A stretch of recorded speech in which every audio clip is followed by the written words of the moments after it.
Deus é bom. Amém, queridos? Graças a Deus. Então pega aí a sua Bíblia, pega em suas mãos a palavra de Deus, e se você puder abrir comigo aí, por favor, lá na segunda carta de Paulo aos Coríntios, capítulo de número 5 e verso de número 15. Eu quero fazer menção desse versículo, mas ainda não é o texto na qual estaremos fazendo o embasamento dessa mensagem, mas é um versículo já que já traz um pouco de direcionamento para aquilo que Deus tem para nós nessa noite. 2 Coríntios, capítulo de número 5, e o verso é o versículo de número 15. 2 Coríntios 5 e 15. Se puder dar um pouquinho mais de voz para mim. Isto, aleluia. Para mim não, né? Aqui, né? Para mim só Deus pode dar. 2 Coríntios, capítulo 5 e verso 15. Está escrito assim: Ele morreu por todos. Não, peraí. Ele morreu por todos. Aqui já cabe um glória a Deus, irmãos. Um aleluia. Ele morreu por todos, para que aqueles que vivem já não vivam mais para si mesmo, mas para aquele que por eles morreu e ressuscitou. Aleluia. Ele morreu por todos. Amém? Glória a Deus. Mas ele está dizendo ali, para quê? Para que aqueles que vivem. Como assim todos vivem? Não, ele está falando agora para aqueles que vivem no Espírito, que foram vivificados em Cristo. Ele morreu para todos, mas agora aqueles que vivem, que entenderam esse sacrifício, vivam não mais para si mesmos, mas para aquele que por eles morreu e ressuscitou. Senta aí, querido, toma seu lugar. Graças a Deus. Você entende o sacrifício de Jesus? Você compreende o sacrifício de Jesus? Você já compreendeu o porquê desse sacrifício? E esse versículo aqui, ele resume, muito bem isso. Ele está dizendo ali, olha, Ele morreu por todos, para que agora aqueles que vivem, vivam não mais para si mesmos, mas vivam em sacrifício por aquele que morreu e ressuscitou. Ele está dizendo, olha, o ministério de Cristo foi morrer e ressuscitar em sacrifício. E o nosso ministério é viver em sacrifício. Ele morreu em sacrifício por nós. Ele ressuscitou, mas morreu em sacrifício. E hoje ele espera o quê? Que aqueles que vivem em espírito, aqueles que foram ressuscitados com Ele, vivam em sacrifício para aquele que por eles morreu e ressuscitou. Esse deveria nos trazer o entendimento do sacrifício. Por que Jesus morreu? Para pagar a nossa dívida de pecado. Por que Jesus morreu? Para pagar o salário do pecado, a conta do pecado que era nossa. Ele morreu por nós em sacrifício. E hoje o que Ele espera de nós é que nós vivamos em sacrifício a Ele. E de manhã eu falava isso, às vezes a gente não entende, porque pode parecer assim, então quer dizer que eu vou ter que viver uma vida de sacrifício para Deus agora? Uma vida de sacrifício para Jesus? Talvez de começo vai, talvez para começar vai ter que ser, mas quando eu vou relacionando, aprendendo, entendendo, eu já vejo que já não é mais um sacrifício, é um benefício. O sacrifício deixa de ser benefício, o sacrifício deixa de ser um peso, quando eu entendo o benefício, e é caminhando, andando, e eu aprendo, e aí vai se tornando então um benefício. Por que é que eu falo isso, querido? Porque muitas vezes, nós dizemos compreender o sacrifício de Jesus, só que a gente diz compreender o sacrifício, mas a gente não quer parar de viver para a gente mesmo. A gente diz que compreendeu o sacrifício dele por nós, que foi morrer no nosso lugar, se sacrificar por nós, ressuscitou, e agora para quê? Para que vivamos, tenhamos uma vida de sacrifício a Ele. Mas dizemos que entendemos, mas ainda continuamos querendo viver para a gente mesmo. E como isso ocorre, né? Porque muitas vezes nós estamos até nos enganando a nós mesmos. Como assim? Quando é que eu me engano? Quando eu acho que aquilo que eu vivo e está me agradando, agrada a Deus. Quando é que a gente se engana? Quando a gente acha que aquilo que nos agrada, agrada também a Deus. E é nesse interim que hoje muitas pessoas, elas escolhem como viver o cristianismo. Elas escolhem como cultuar. Elas escolhem aonde cultuar, e muitas vezes até mesmo sem buscar a vontade de Deus, conforme a palavra, mas muitas vezes segundo a nossa própria vontade. Sabe, a forma de viver o cristianismo, a forma de cultuar, a forma de ser crente, muitas vezes segundo a vontade nossa, vontade natural e não de Deus. E isso significa viver para si mesmo. Só que sabe o que nós vamos entender hoje? Que isso não é nada novo. Isso não é de agora. Isso não é da atualidade. Na verdade, isso é mais antigo do que a gente imagina. Há 3.000 anos atrás, já existia um homem na palavra de Deus, na Bíblia Sagrada, querendo tornar a religião mais confortável, querendo tornar a religião mais prazerosa. Porque será que não é isso que as pessoas hoje querem? Elas até querem viver um cristianismo, mas um cristianismo confortável.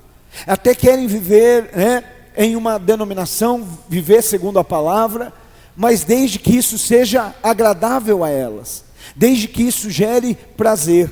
Então nós vamos aprender um pouco com a vida desse homem nessa noite, vamos meditar, e agora sim nós vamos para o texto base, que está lá no 1 Reis, primeiro livro de Reis, no capítulo de número 12, e verso de número 25. Primeiro livro de Reis, capítulo de número 12 e verso de número 25. Aleluia. 1 Reis 12 e 25. Vou esperar você achar, para que você possa acompanhar aí no texto essa leitura. Nós precisamos ter o prazer pela palavra de Deus, prazer em conhecer, em aprender com a palavra. Eu falava para os irmãos hoje de manhã, a gente precisa ter o hábito de ler a Bíblia todos os dias. A gente precisa fazer da leitura bíblica um hábito diário, né? Deus deseja falar com a gente, e Deus fala através da sua palavra.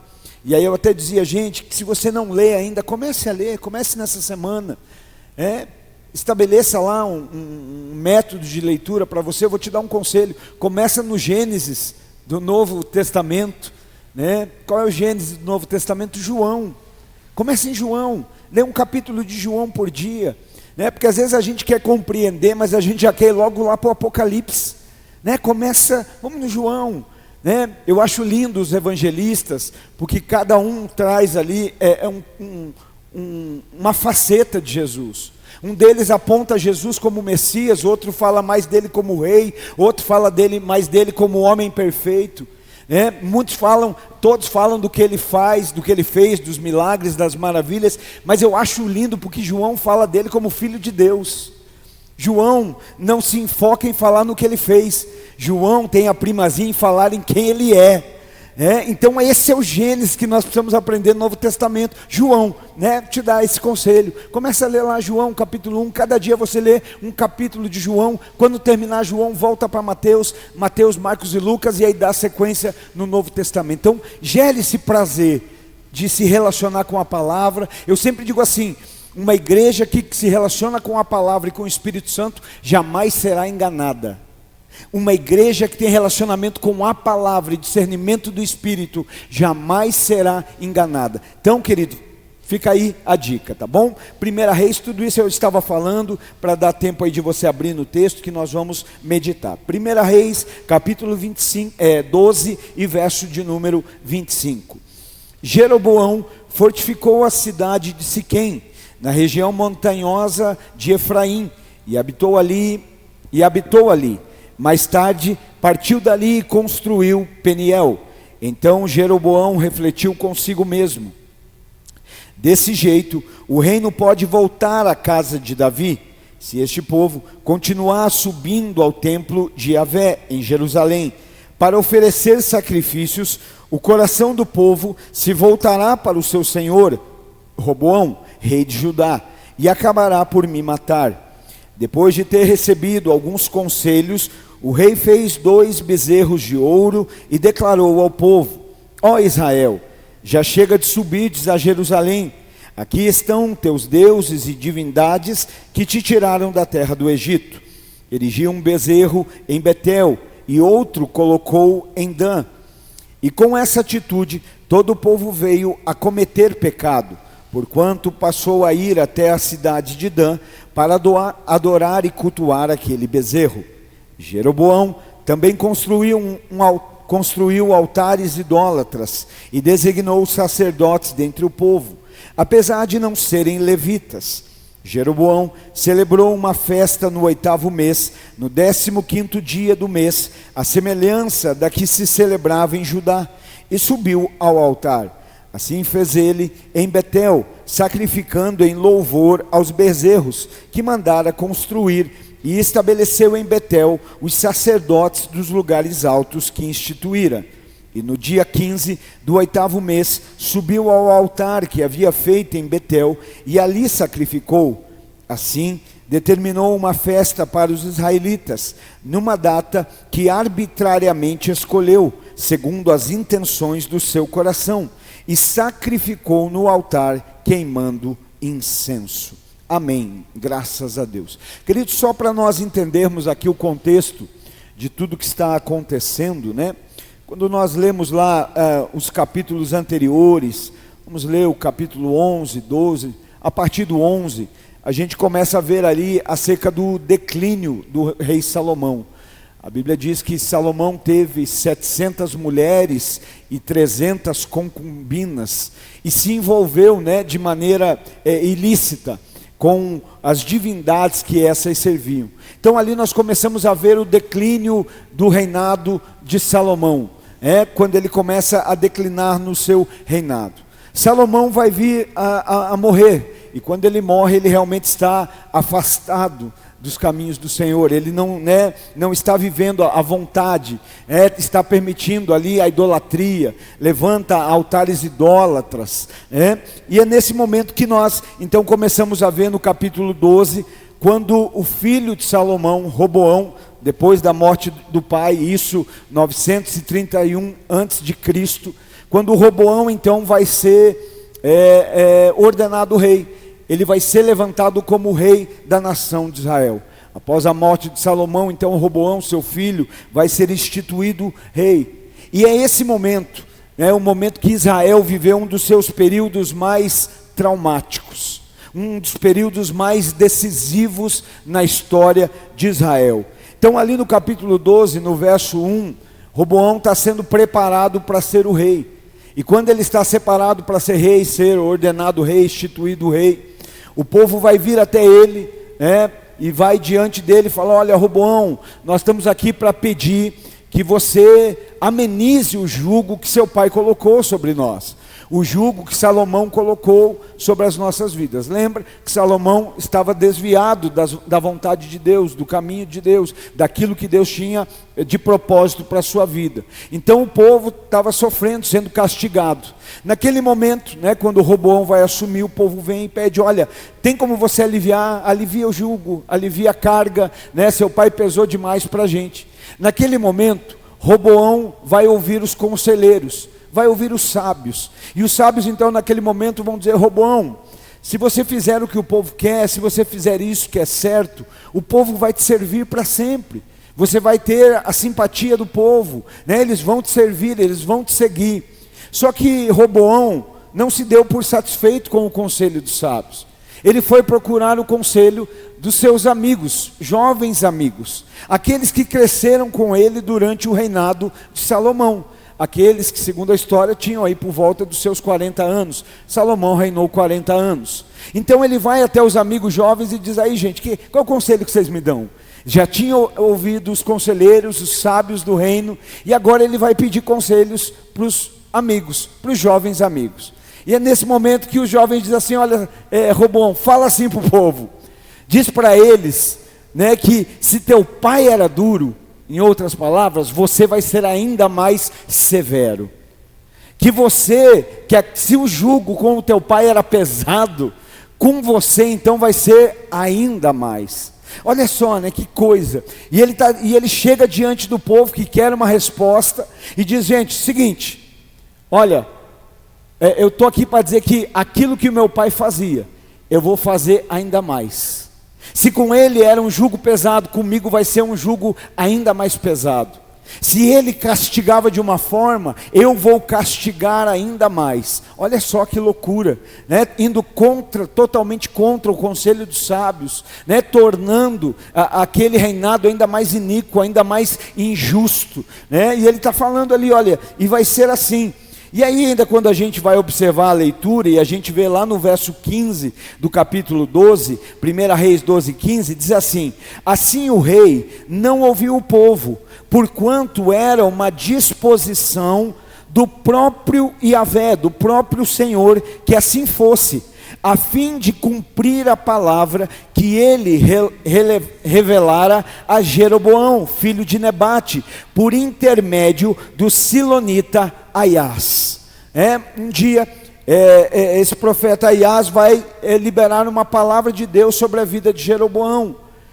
Ele está vindo lá com um manto, uma capa, e ele se encontra com Jeroboão, e naquele momento ele rasga aquela capa em 12 partes iguais, e dá 10 para Jeroboão, e diz: olha, o Senhor está dizendo que você vai reinar sobre 10 tribos.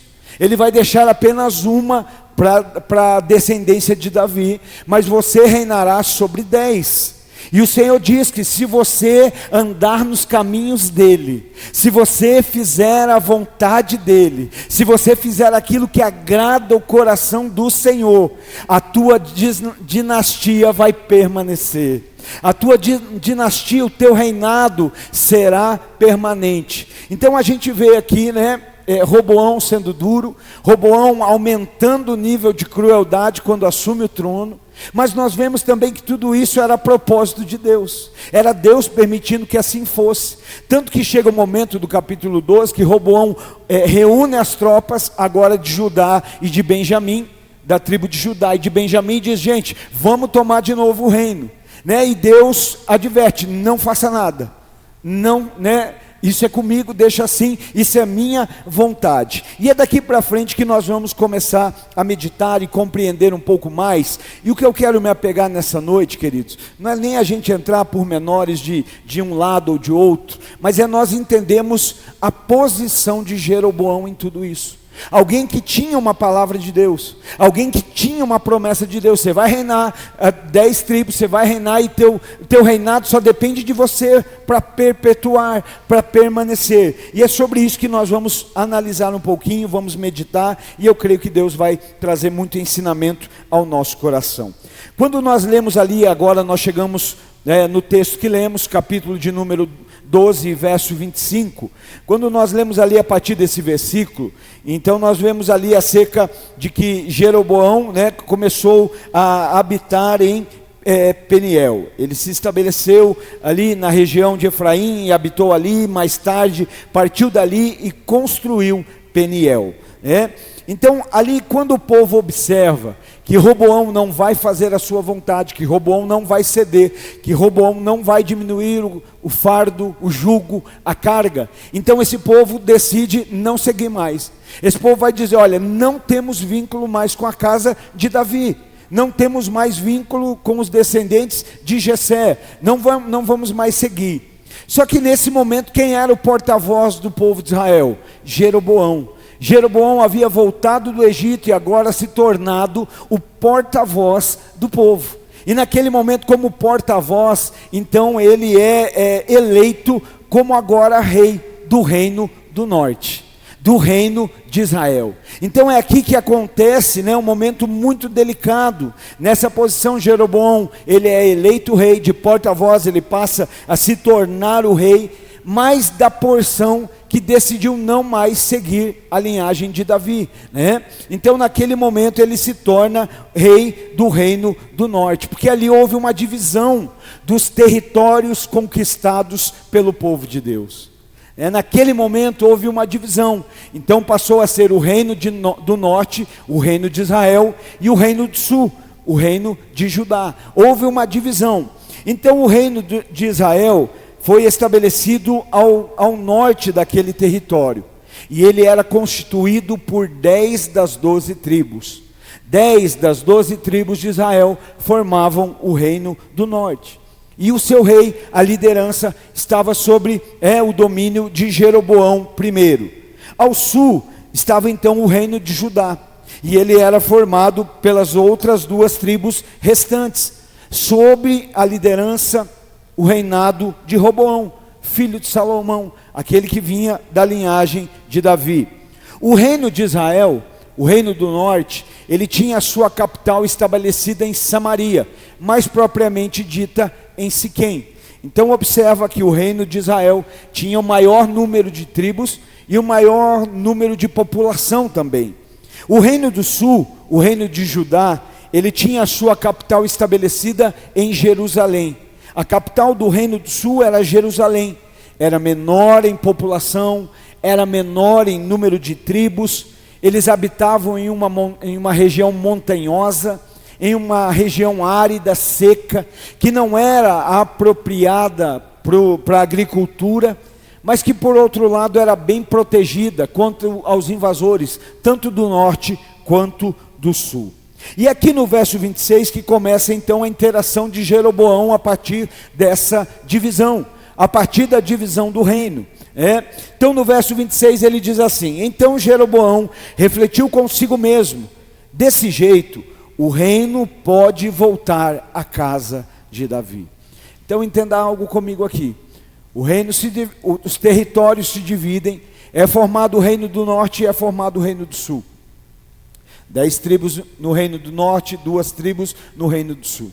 De repente Jeroboão, sendo o rei das 10 tribos, do reino do norte, do reino de Israel, ele pensa consigo mesmo assim: eu tenho um problema, porque agora esse povo vai adorar a Deus, vai continuar o que fazia, que é adorar a Deus. Mas para adorar a Deus, é necessário que eles vão até Jerusalém. E Jerusalém ficava no reino do sul, ficava no reino de Judá.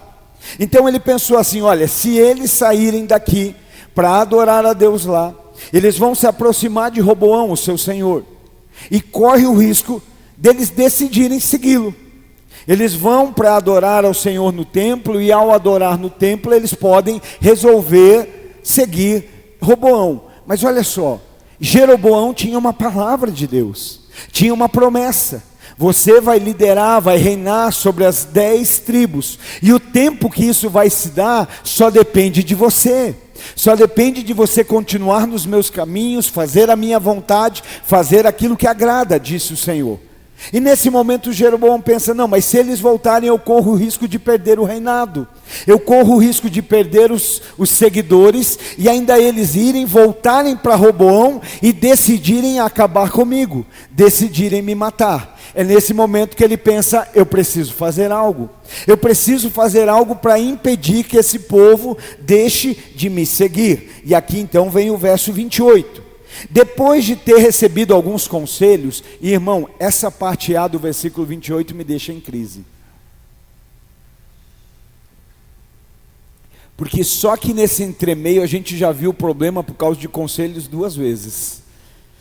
Roboão vai tomar conselho, houve conselho bom, mas houve conselho ruim, e decide seguir o que é ruim. Tudo bem que ali era Deus, era assim que queria Deus que fosse. Mas agora Jeroboão, quando ele pensa assim: se o povo for para lá não é bom, o que ele faz? Ele vai tomar conselhos, vão me aconselhar. E se tem alguém que fala de conselho, sou eu, porque a Bíblia diz que há sabedoria na multidão de conselhos, de conselheiros. Mas olha o que continua o versículo: depois de ter recebido alguns conselhos, o rei fez 2 bezerros de ouro e declarou ao povo: ó Israel, já chega de subires a Jerusalém, aqui estão teus deuses e divindades que te tiraram do Egito. O sujeito vai ter conselhos. Então não basta ter conselhos, nós precisamos ouvir conselhos certos. Melhor, mais do que ouvir conselhos certos, nós precisamos ouvir conselhos bíblicos, conselhos segundo a palavra. A gente às vezes ouve um conselho de alguém que fez algo e deu certo, mas dar certo não significa ser certo. Há uma grande diferença entre dar certo e ser o certo.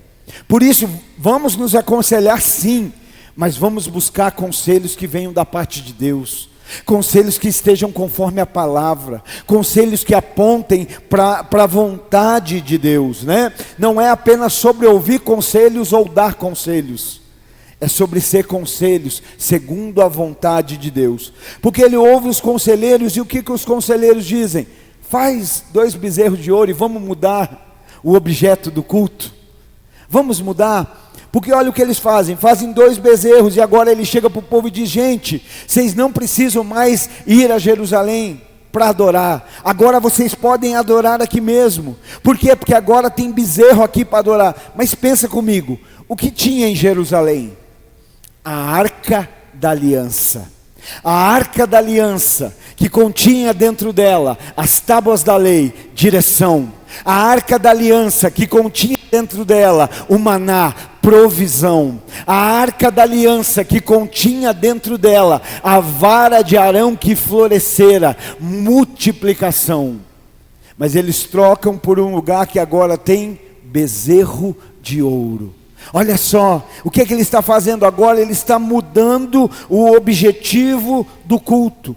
A primeira mudança que Jeroboão faz a partir dessa divisão, né, da divisão do reino. Por quê? Porque em Jerusalém, no templo, era para adorar ao Senhor, mas agora ali era para adorar ao bezerro. O que ele está tentando fazer, né? Jeroboão não está instituindo uma nova religião. Jeroboão está tentando tornar a religião que já existia mais confortável, mais prazerosa, com medo de perder pessoas. Ele diz: olha, vocês não precisam ir lá, fiquem aqui, vamos adorar aqui, nós vamos, né? Então, e eu quero ler aqui com você Êxodo 32, só para a gente ver, e você sabe disso, mas é bom lembrar que essa não foi a primeira aparição de bezerro de ouro na história do povo de Deus. Êxodo 32, a partir do 5. Êxodo, segundo livro da palavra de Deus, da Bíblia Sagrada, capítulo de número 32 e versículo de número 5.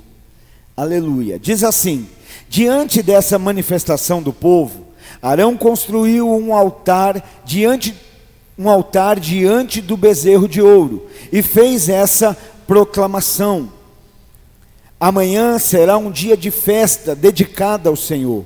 No dia seguinte, todo o povo se levantou bem cedo, ofereceram holocaustos e trouxeram sacrifícios de comunhão. Todas as pessoas assentaram-se para comer, para beber, e mais tarde levantaram para se divertir. Então o Senhor avisou a Moisés: vai, desce depressa, porque o teu povo... E para aqui um pouquinho, eu preciso abrir um parênteses aqui. Deus usa Moisés para tirar o povo do Egito. O povo sai do Egito, está caminhando para a terra prometida. No meio dessa caminhada, Moisés deixa o povo e sobe para o monte ter com Deus.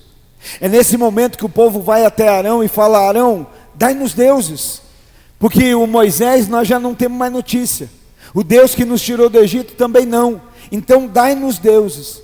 É nesse momento que Arão então diz: gente, me dá os pingentes que você tem. E ele vai fundir um bezerro, e eles vão fazer um culto, eles vão cultuar. Ali diz, a palavra de Deus diz: então todas as pessoas se assentaram para comer, beber, levantaram-se para divertir. O texto ainda diz que houve sacrifício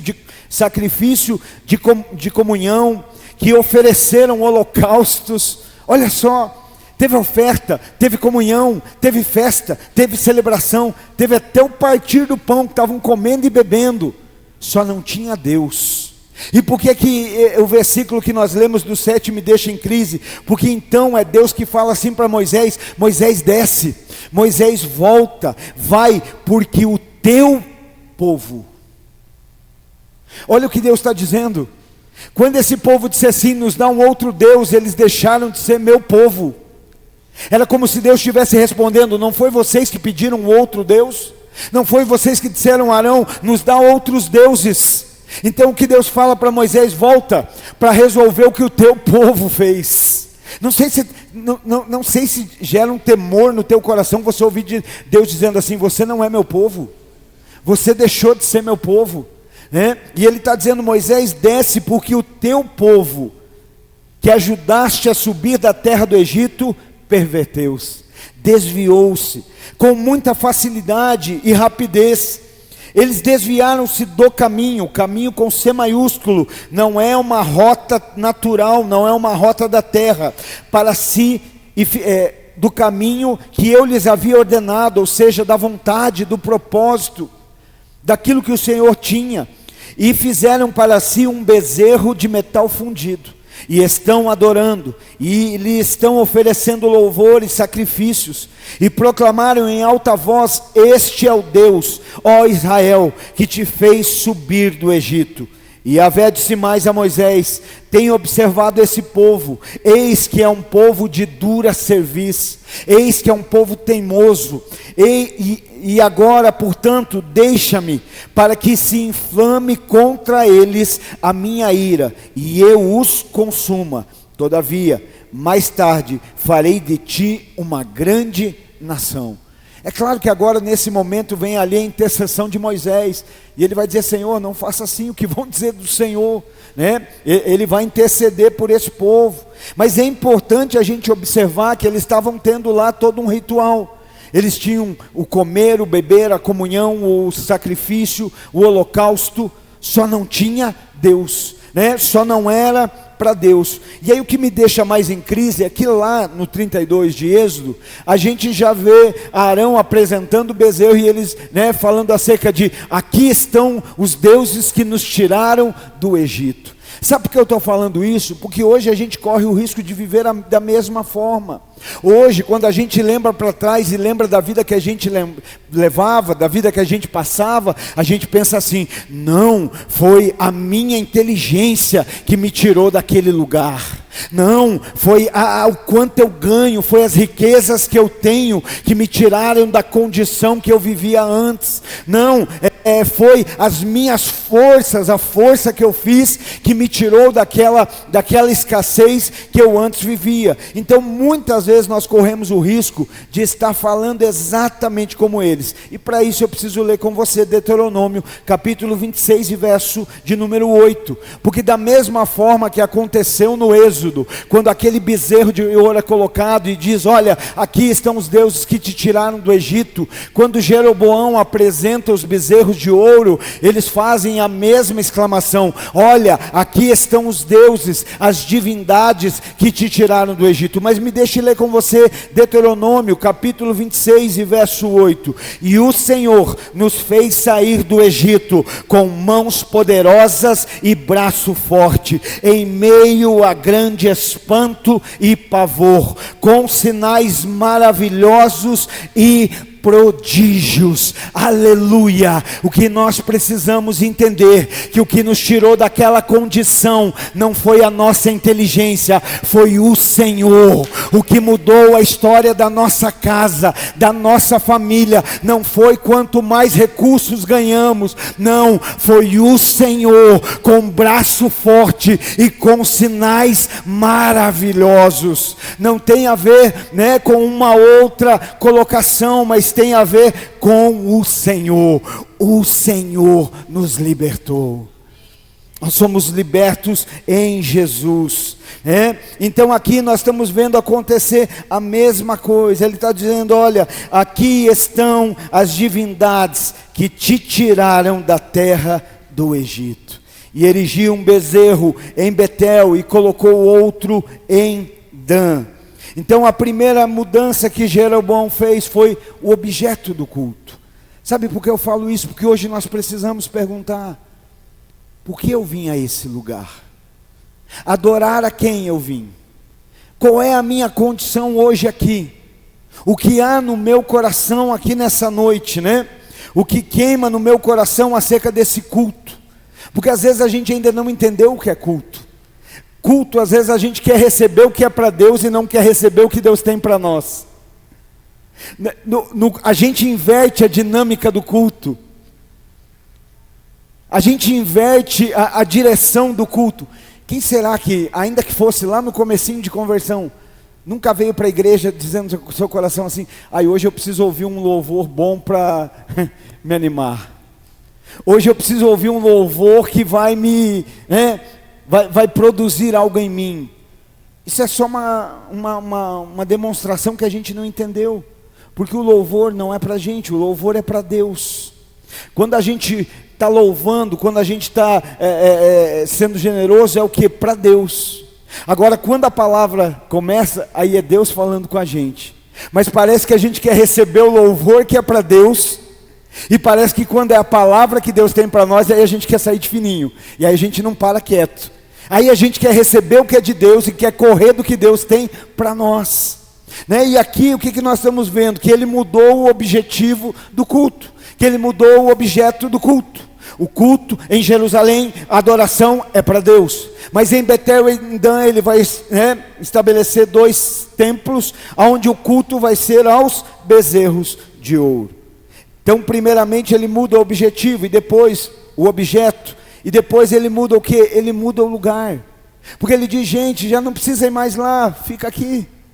Não precisa em Jerusalém, agora vai ter aqui para vocês em Betel, e vai ter em Dan. E pior, quando nós vamos ler a história, nós vamos achar lá em Juízes, que Dan já tinha ali no histórico idolatria.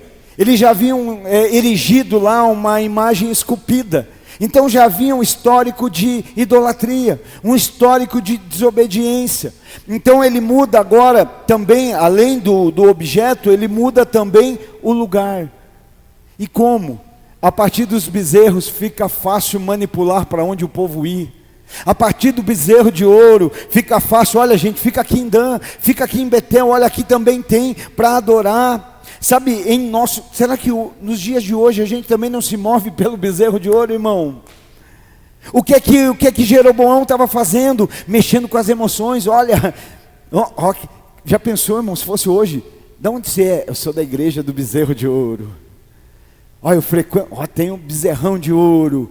Será que a gente, hoje não é diferente? Quantas pessoas que são levadas por aquilo que os ornamentos significam diante dos olhos, que muitas vezes estão mais preocupados com uma estrutura física do que com a verdadeira presença de Deus. Ele muda então o primeiro objetivo, e agora ele muda o lugar. Mas deixa eu te dizer algo, querido. Nos dias de hoje, o que atrai o povo de Deus não é o bezerro de ouro, é o Cordeiro Santo. Se nós nos movemos para adorar, para vir, para celebrar, porque eu sempre digo, o culto não tem a ver com esse prédio. Mas se nos movemos, não é pelo bezerro de ouro, é pelo Cordeiro Santo, que não vai tirar o pecado do mundo, que já tirou o pecado do mundo. Então, o que Jeroboão está querendo fazer? Tornar a religião mais confortável. Para que ir até lá se você pode adorar aqui? Para que se deslocar tanto? Para que ter tanto trabalho? Alguém já disse isso, Não frequente uma igreja perto da sua casa, frequente uma igreja mais próxima da Bíblia. E eu assino embaixo. Às vezes, não é porque é perto, não, eu quero uma perto da Bíblia, eu quero uma na palavra, eu quero... Então, eu penso hoje, naturalmente, de uma maneira natural, bezerro de ouro, pensa no esplendor que aquilo não deveria ter. Só que lá tem arca, lá tem Aron Kadesh, lá tem a presença. Deus não se manifestava no bezerro, Deus se manifestava na arca. Não era diante do bezerro que o sacerdote era ministrado por Deus, era diante da arca. Mas pensa, irmão, que esplendor não deveria ser aquele bezerro. Só que eu desconstruo isso já, nem isso, porque ele era feito de madeira revestido com ouro. Ou seja, era só exterior. o interior era frágil, o interior era oco, o interior não tinha valor. Olha como o reino de Deus é de ponta cabeça, irmão. Olha como o reino de Deus é invertido, e às vezes a gente não entendeu. Lá o ouro estava do lado de fora e a madeira do lado de dentro. Aí Deus pega gente como nós e fala: eu vou colocar um tesouro dentro de vaso de barro, eu vou colocar riqueza, valor, o Espírito Santo, a presença de Deus dentro de algo frágil. Olha a inversão, olha como o reino de Deus é. Então Jeroboão primeiro muda o objetivo do culto. Segundo, Jeroboão muda o lugar do culto. Só que não para por aí. Verso 31 do capítulo 12 de Reis. Jeroboão também construiu altares idólatras e designou os sacerdotes dentre o povo, apesar de não serem levitas. Então olha o que Jeroboão faz. Jeroboão, com medo de perder pessoas, de perder o reinado, de perder seguidores, primeiro ele muda o objetivo. Vamos colocar bezerros de ouro. Segundo, Jeroboão então muda o lugar, não precisa mais ir até Jerusalém, vamos ficar em Dan e vamos ficar em Betel. Terceiro, o que ele faz? Ele levanta altares e sacerdotes. Humanamente falando, aqui hoje, vamos falar hoje, não parece que está dando certo. Caramba, em Jerusalém tem um templo, mas Jeroboão já tem 2. Jerusalém, lá em Judá, só tem um templo, mas Jeroboão já levantou 2 templos. E os 2, cada um tem um bezerro de ouro. Olha, Jeroboão já levantou altares, Jeroboão já está levantando sacerdotes. Não é isso que o 31 diz? Jeroboão também construiu altares idólatras, também designou os sacerdotes dentre o povo, apesar de não serem levitas. Sabe, é nesse momento que parece que está tudo bem, não está, querido. Porque levita indica alguém que era separado para o serviço de Deus, alguém que era separado para cuidar das coisas de Deus, alguém que era separado para cuidar das coisas do culto, do templo, alguém que era descendente da tribo de Levi, filho de Jacó. Então havia uma descendência, né? Os levitas eram pessoas separadas para cuidar dessas questões. Mas era como se Jeroboão dissesse assim: não tem problema, não tem problema não ser levita, não tem problema não ser separado, não tem problema não ser consagrado. Lembra o que Deus falou a Jeroboão? Se você fizer conforme a minha vontade, andar nos meus caminhos, andar de maneira que me agrade, a tua dinastia permanecerá. Mas Jeroboão, com medo de perder pessoas, começa a mudar, muda o objetivo do culto, muda o lugar do culto, levanta altares idólatras, envolve no sacerdócio aqueles que não eram levitas. Sabe, olha, pode parecer que não é, mas olha quanta coisa está acontecendo, por falta de fé desse homem, porque ele esqueceu da palavra, ele esqueceu do que Deus falou, ele esqueceu do que Deus prometeu. Verso 32, Jeroboão celebrou uma festa no 8º mês, no 15º dia do mês, a semelhança do que se celebrava em Judá, e subiu ao altar. Assim fez ele em Betel, sacrificando em louvor aos bezerros que mandara construir, e estabeleceu em Betel os sacerdotes dos lugares altos que instituíra. Ele muda o objetivo do culto, ele muda o lugar do culto, ele corrompe o sacerdócio do culto, sacerdotes corrompidos, altares idólatras. E agora o que ele faz? Ele muda o tempo. Ele muda do 7º mês, que era o mês que era o tempo propício, que era ali o tempo a qual o povo, segundo as tradições, praticava, que era no tempo da festa dos tabernáculos. E agora ele, de maneira totalmente dele, ele muda para o 8º mês. O que é que ele está querendo fazer? Desvincular daquilo que já existia. Ele está querendo desligar da raiz, da prática, da origem, daquilo que já existia. E eu acho interessante, porque o texto diz, o 32, ele diz assim, olha, celebrou uma festa no 8º mês, no 15º dia, a semelhança da que se celebrava em Judá. Era semelhante, mas não era igual. Era parecido, mas não era igual. Nem tudo que se parece é igual. Alguma coisa pode ser parecido com outra e não ter a mesma essência. Alguém pode ser parecido com outro e não ter o mesmo coração. Hoje é tão fácil de ter uma aparência exterior igual, parecida, não é? É só seguir um estilo e a gente fica parecida do lado de fora. Mas nem tudo que se parece do lado de fora é igual do lado de dentro. Nem tudo que tem uma certa conformidade do lado de fora vai corresponder à essência, à natureza. Então era semelhante, mas olha ali, observe que tinha diferença. Lá era no 7º mês, conforme a tradição, no tempo da festa dos tabernáculos. Aqui em Jeroboão já era no 8º. Mais uma mudança de tempo. E de igual forma tem ali o que? Tem festa, tem celebração, tem louvor. Só que observe que o que diz? Que Jeroboão subiu ao altar, né? O texto diz ali, subiu a semelhança da que se celebrava em Judá, e subiu ao altar. Assim fez ele em Betel, sacrificando em louvor aos bezerros que mandara construir, e estabeleceu em Betel os sacerdotes dos lugares altos. Quem subiu ao altar? Quem estava ali sacrificando? Jeroboão. Mas Jeroboão não era sacerdote, Jeroboão era rei.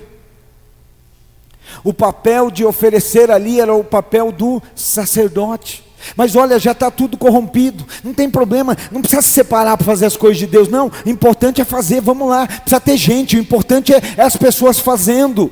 Não é levita, não é separado, não tem... mas agora precisa sacrificar quem faz. O rei mesmo sobe e faz. Olha quanta coisa ali está sendo mudada. Então agora aqui ele também muda o que? O tempo do culto. E de forma arbitrária, fora da lei, fora da regra, segundo o seu coração. Sabe, tudo que nós vemos ele fazendo aqui, fica claro no verso 33, porque o fez. Verso 33, e no dia 15 do 8º mês, subiu ao altar que havia feito em Betel, e ali sacrificou, e assim determinou uma festa para os israelitas, numa data que arbitrariamente escolheu, segundo as intenções do seu coração, e sacrificou no altar queimando incenso. Jeroboão, tudo quanto fez, o fez por quê? Tudo quanto Jeroboão realizou foi movido pelo quê? Pelas intenções do seu coração. Irmãos, ontem nós tivemos aqui o nosso tempo de jovens e adolescentes. Eu estou vindo para cá todo sábado. E graças a Deus, ontem tinha muito mais gente do que sábado. Sábado passado já tinha bastante gente, ontem tinha mais. Tinha 2 visitantes novos. Foi um tempo muito legal. E irmãos, e o que está saindo desses jovens, desses adolescentes? Eles estão passando a semana meditando na palavra. Até o Rian, que estava aí ontem, falou algo muito, muito massa. E a gente é edificado, eu fico maravilhado. E aí nós estávamos ontem aqui falando, e a gente, é um tema, mas quando você vê, eles já estão viajando na palavra mesmo. Mas viajar de saber por onde estão indo, não viajar na maionese, viajar com entendimento. E aí de repente alguém começou a falar de Jeremias, e está ali falando de Jeremias, e aí naquele exato momento o Espírito Santo queimou algo no meu coração, acerca dos profetas, acerca dos pastores. E aí quando a gente encontra lá Jeremias, Isaías, Ezequiel, a gente encontra os profetas, a gente vai ver Deus levantando, o próprio Jeremias, Deus vai levantar, ele vai dizer, não, eu não, Senhor, eu sou uma criança, chorão, acho que não estava pronto. Cada um que Deus ia levantar, o sujeito, meu Deus, eu não.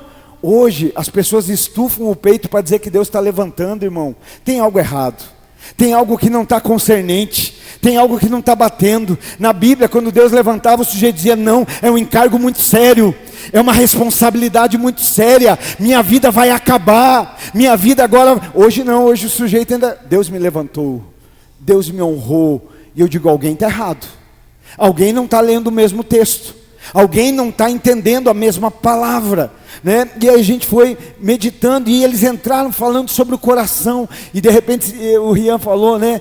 Mas a Bíblia diz lá que nós temos que ser que nem o salmista, guardar a palavra no nosso coração. E quando ele falou assim, eu falei, eu vou pegar esse cara, né? E eu falei, mas peraí, eu ia dizer para ele, né? Nem tudo que a gente guarda a gente usa, porque tem muita coisa guardada na nossa vida que não está sendo usada.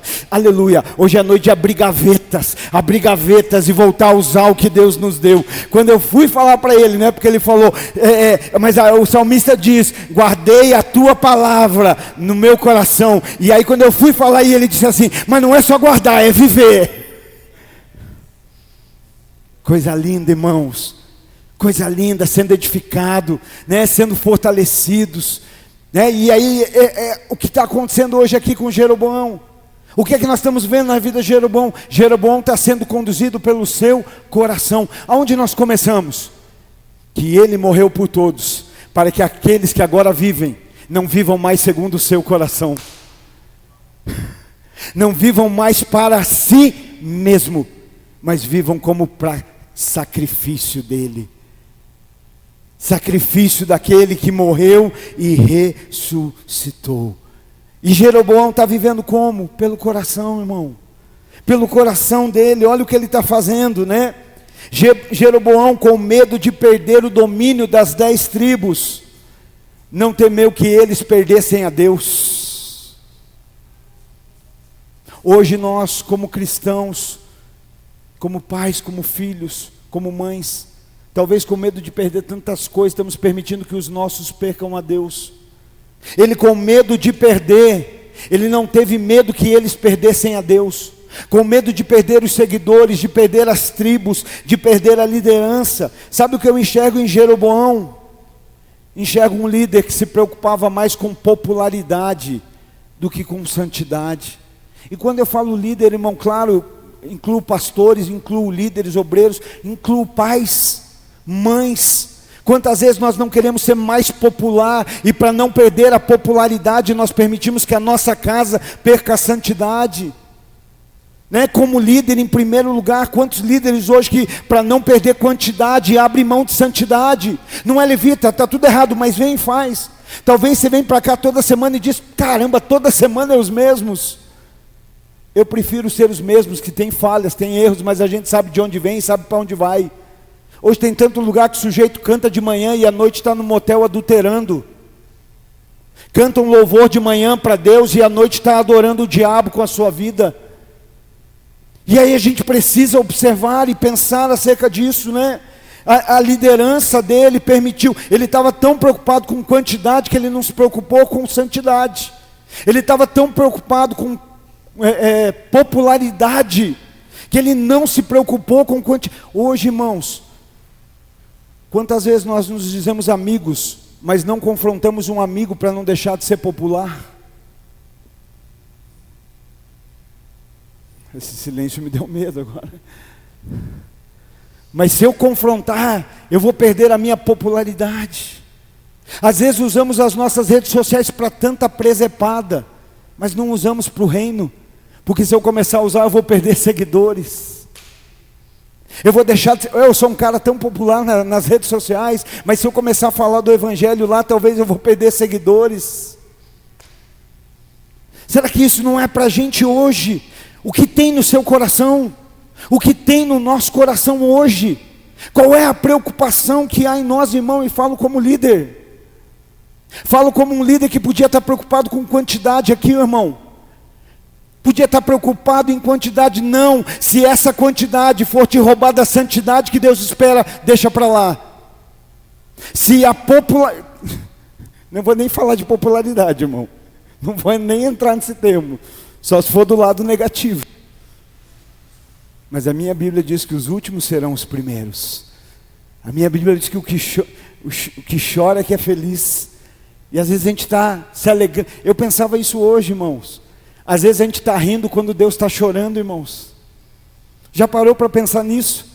Às vezes nós estamos tudo bonitão, dando risada, gargalhada. E Deus está chorando com a nossa vida. E Deus está se entristecendo. E talvez olhando para nós e dizendo, eu não estou entendendo porque você está rindo.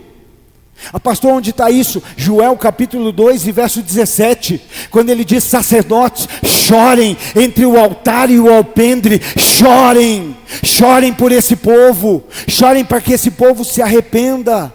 Sabe, pensa nisso, guarda essa palavra. Eu corro o risco de estar rindo quando Deus está chorando com a minha vida. Eu corro o risco de estar rindo na vida quando Deus chora com a vida que eu tenho, com a vida que eu levo. Pensa nisso, irmãos. Então eles estão ali, olha, sendo guiados. Jeroboão está levando pelo coração, mas olha o verso 30, e eu volto um pouquinho para nós entendermos o resultado. Verso 30 de 1 Reis 12. E com essa atitude, todo o povo veio a cometer pecado, porquanto passou a ir até a cidade de Dan, para adorar e cultuar aquele bezerro. Meu Deus! Quem pecou? Jeroboão? Todos pecaram. Por quê? Porque passaram a adorar o bezerro. E aí você fala assim: então tá bom, pastor, porque eu não adoro o bezerro. Bezerro de ouro é tudo aquilo que ocupa o lugar de Deus na nossa vida. Bezerro de ouro é tudo aquilo que rouba a adoração que só Deus deveria ter. Hoje nós adoramos muitas vezes mais um trabalho do que a Deus. Nós damos o melhor da nossa vida, dos nossos anos, da nossa força a um trabalho, mas para Deus não temos. Muitas vezes tem gente que adora outras pessoas, um pregador, um cantor, Hoje existe muitos bezerros de ouros, é o que eu tenho, é minhas posses, é a conta no banco. Porque é muito fácil, não tem bezerro, nem imagem eu gosto, pastor. Mas às vezes tem lá algo ocupando o lugar que deveria ser só de Deus. Só de Deus, em primeiro lugar.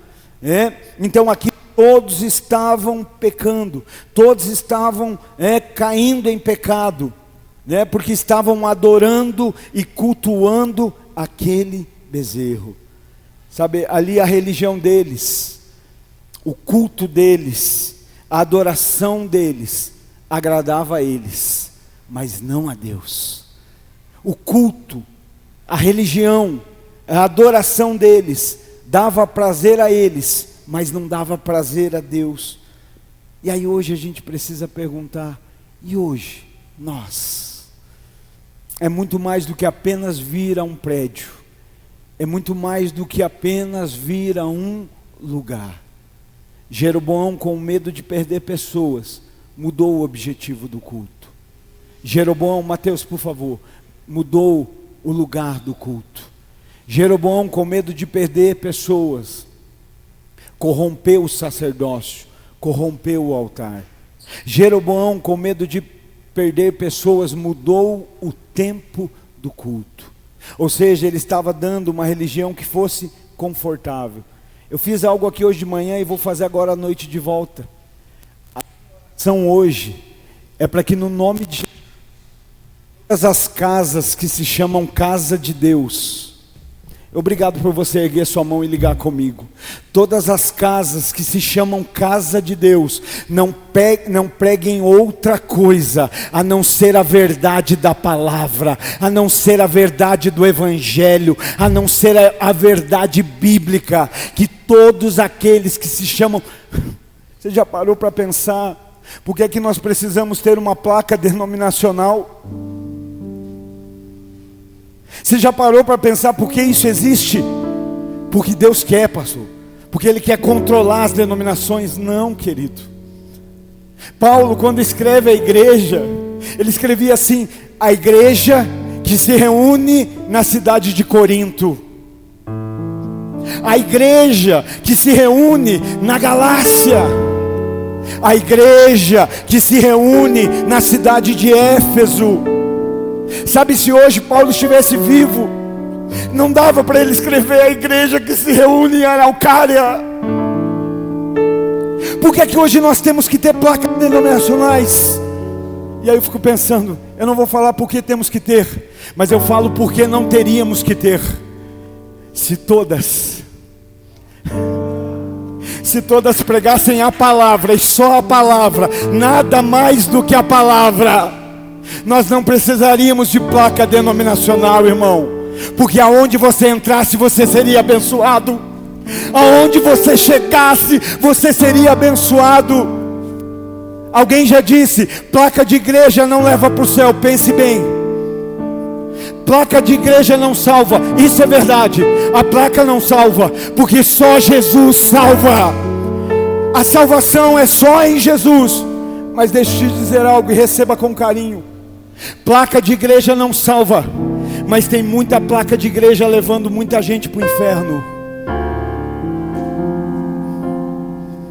Placa de igreja não salva, mas tem muita placa de igreja que não está impedindo, que está criando um ambiente, uma religião confortável. Você não precisa mudar, vem como está e pode permanecer do jeito que está.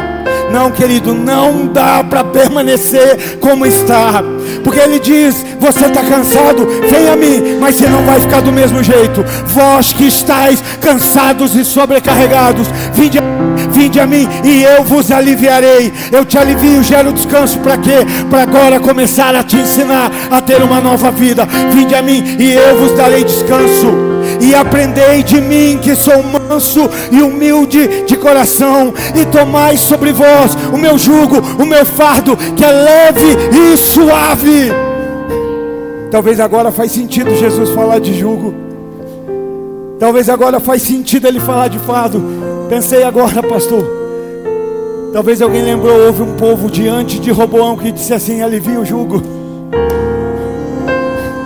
Mas agora tem um outro rei dizendo, vem, eu vou te dar um jugo, mas fica tranquilo, que o meu jugo é leve, que o meu fardo é suave.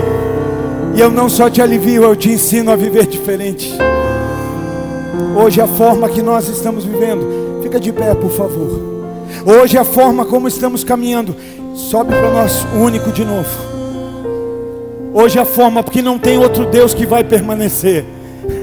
Da mesma forma que Dagon colocou, Dagon caiu quando só colocaram a Arca da Aliança perto dele. Os filisteus tomaram posse do que era do povo de Deus. Aonde nós vamos guardar isso? Só tem um lugar, lá com a estátua de Dagon. Então coloca lá. Quando coloca, no dia seguinte, a estátua de Dagon caiu. Mas sempre tem aqueles que querem botar de pé aquilo que deveria estar caído. Sempre tem gente querendo levantar o que Deus está derrubando. Aleluia. Levantam a estátua de Dagon, mas esquecem que não tiraram a Arca da Aliança. No dia seguinte, a estátua não só está caída, está sem cabeça, está sem braços, está inutilizada, porque a presença, a Arca da Aliança estava lá. Sabe, hoje é para a gente pensar, queridos. Tem um dia, eu sonho com um dia que eu vou terminar tranquilo, e um dia eu chego lá. Se não der um infarto antes, mas pelo menos eu morro pregando, que eu morro fazendo o que eu amo fazer, a vontade de Deus. E hoje a forma que nós estamos vivendo não é cerca de olhar para ninguém, é cada um de nós olhar para nós mesmos. Sabe, você sabe disso. Hoje, ainda que o nosso culto não vê com o ambiente, porque não tem. Hoje existem pessoas que têm tanta fome de Deus, que eles cultuam em cavernas, na China, que eles cultuam no meio de milharais, porque se eles cultuarem, se alguém descobrir que estão cultuando, morrem. Mas eles não deixam de cultuar. E sabe o que eu acho lindo? Que o culto deles não tem 2 horas. O nosso, se passar 5 minutos, meu Deus. E eles ficam 1, 2, 3, 4, 5, 6 horas adorando. Não tem conforto, não tem beleza, mas tem a presença. Tem uma fome pela presença. O que atrai a presença não é uma boa música, é a fome. O que atrai a presença não é uma boa oratória, é um desejo no nosso coração. Uma coisa pedi ao Senhor e o faço, que o buscarei todos os dias, que eu possa habitar na tua casa todos os dias e contemplar a tua beleza. Hoje a adoração não tem a ver com o templo, mas a adoração tem a ver com o modo. Doutrina a essa altura do campeonato, pastor, não é Bíblia. João capítulo 4, uma mulher com sede diante de Jesus. Tá bom, Jesus, eu já te ouvi, você está falando aí, então me diz uma coisa, me dá o endereço do culto do fogo, me dá o endereço do culto avivado, me dá o endereço do culto cheio da tua presença, me dá. Jesus vai dizer, tá bom, ela fala, Jesus, nós adoramos aqui, vocês adoram em Jerusalém, como se deve adorar? Onde se deve adorar? João capítulo 4, verso 23, Jesus diz, mulher, está chegando a hora, e de fato já chegou, em que os verdadeiros adoradores adorarão em espírito. Está chegando a hora e de fato já chegou. E aí agora, então me dá que eu vou anotar o endereço. Qual é o endereço? Não é o lugar. Os verdadeiros adoradores adorarão em espírito e em verdade. Não tem a ver com um lugar, tem a ver com um modo. Então ainda existe um modo de adorar. Por quê? Porque a minha Bíblia diz que Deus é Espírito, e é necessário que aqueles que o adorem em Espírito. Não é o lugar, é o modo, mas o modo me conduz ao lugar correto. O modo me faz entregar da maneira certa. Aleluia. Sabe, hoje muitos vão, em muitos lugares, muitos vão para ter, não para ter mais de Deus, mas vão para ter mais de coisas.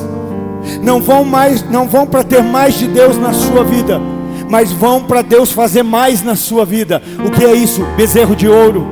Senhor, eu vim no culto, então essa semana os meus negócios vão ter que arrebentar a boca do balão. Não, querido, talvez a gente vai vir e vai ser a pior semana, mas não tem a ver com ser bom ou não, tem a ver com Ele ser Senhor de todas as semanas. Muitos hoje estão indo para buscar não mais de Deus, mas mais daquilo que Deus pode dar. E aí o que é isso? Bezerro de ouro. Sabe, infelizmente, eu já ouvi isso, irmãos, eu já ouvi, ninguém me contou. Não é aqui, graças a Deus, mas no mundo existem pessoas que falam assim: vá aonde você é celebrado. Vá onde você é celebrado. O que ela está dizendo? Vá onde você é importante. Vá em ambientes que você é importante. Vá em ambientes que você é celebrado. Vá em ambientes que você é especial. E você não concorda, pastor? Não. Porque vai ter ambientes que você é celebrado e Cristo não. Vai ter ambientes que você é importante, mas Ele não. Por isso eu puder te dar um conselho, eu te dou: vá aonde Cristo é celebrado. Aonde talvez a gente vai ser esquecido, mas Ele será lembrado. Talvez enquanto eu estou sendo celebrado, Ele está sendo esquecido, e eu estou sorrindo e Ele chorando. A Bíblia diz que Jesus chorou, mas eu não quero fazer Jesus chorar. Nós não queremos fazer Jesus chorar. Por quê, querido? Porque só um é digno de ser adorado. Só um. Lucas capítulo 4 e verso 8, o próprio Senhor Jesus disse: somente ao Senhor teu Deus adorarás, e somente a Ele prestará culto. Então pensa um pouco. Jeroboão falou: se eles voltarem, vão voltar para o Senhor deles, vão mudar e ainda vão querer acabar comigo. Vamos tornar esse culto mais prazeroso. Lembra, Jeroboão era para ser o rei. Jeroboão foi escolhido para ser o rei. Havia uma palavra de Deus, e quando você vai ler lá, você vai ver na história dele que ele treinava os outros ainda, que ele tinha habilidades tão boas que ele treinava. Só que de repente, com medo de perder o que tinha e deixar de ser grande, ele se corrompeu. E aí parece com quem? Lúcifer. Com medo de perder a posição, ele diz assim: se eles forem para o templo, eles se aproximam do filho do rei, e se aproximando do filho do rei, eles podem se converter. E se eles se converter, eles vão me botar para correr, eles vão querer acabar com a minha vida. Então melhor impedir. Melhor vamos tentar transformar a religião para que ela fique confortável. Então, querido, tão importante quanto cultuar é cultuar da maneira certa. Tão importante quanto adorar é saber a quem você adora.